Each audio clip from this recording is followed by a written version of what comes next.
most of this will be edited, but so you know. Wait, do you mind if we go in and take pictures for I this? do, actually, you can't. All right. Can't? No, we're not allowed to take pictures. This is actually people's homes right now. Yeah. So, without asking permission of everyone who's living there, we can't. But sorry. All right. So what's your name? Christina. Christina. I'm Claire. Okay. Nice to meet you. Thank you so much for doing this. Okay, you ready? Yep. Are you ready? Recording. Oh God. Okay, so can you just tell us how many people have been in the shelter since Hurricane Irene? 76. 76 have been through. Have been through and stayed at least one night. All right. We currently have 7 people who are in the shelter. How long have they been staying? Early on, many people just stayed for maybe 1 to 3 or 4 nights until they had alternate places to go.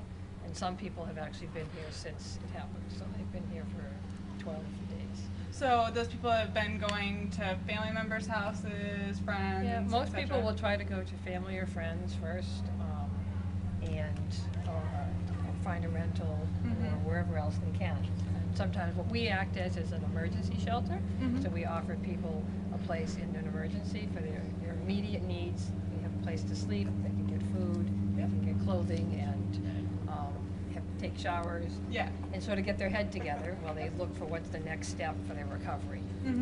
And have most of them been older, younger, Mixture. families? Mixture? Yeah, lots of families.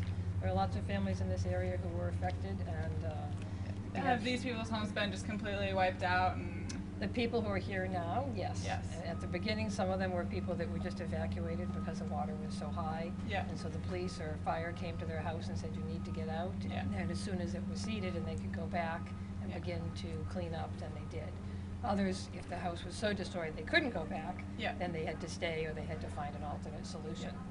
And we work with them so that each family that's here, or each individual that's here, we'll sit down with them one-on-one and do casework with them and help them come up with what is their plan. So what's their immediate short-term plan, what's their long-term plan, how can we assist them connecting to other agencies or services that are around here when they need more clothing or they need food to go back to their house.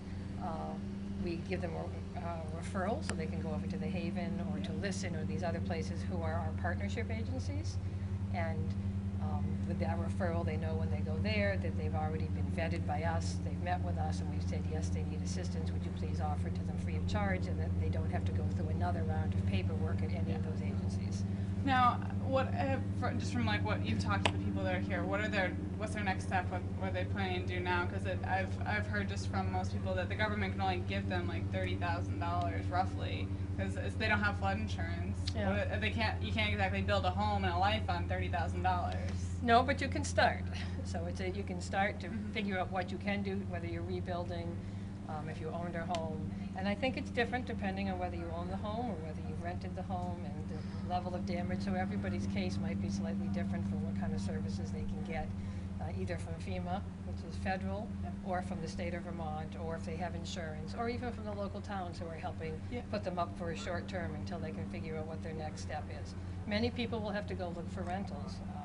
Because even if they own, they may need a rental for several months while they repair their house. Yeah.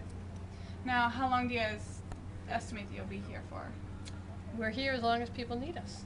So what we work with is we work with each family and we connect them to these local agencies, and together we try to come up with a plan. We never ever close the shelter and tell people we're done. We just until people stop coming. Stop coming, and you have to. And we never ask anyone to leave. They will only leave if we have a place for them to go.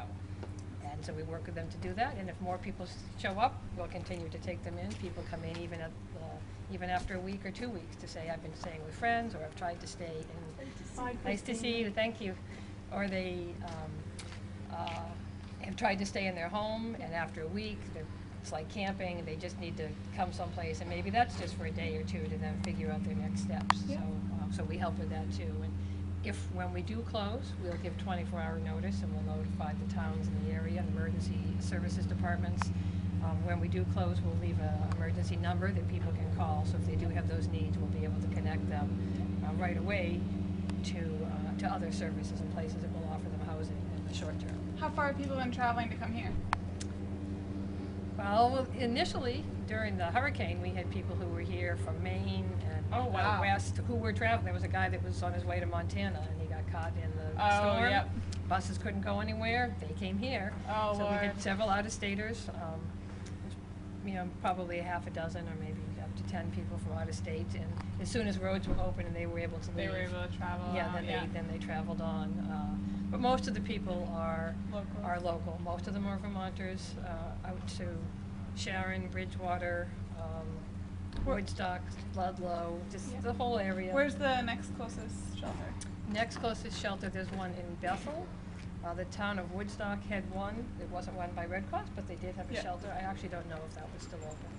The Red Cross originally had 8 shelters that were open in the state, and this is the last official Red Cross shelter that's still open. The other 7 have closed. Everyone's been able to find the next transitional housing that they need. So we're working on it, working to help people recover. Good. Well, thank you so much. Thank you. for Thank you this for the out. work you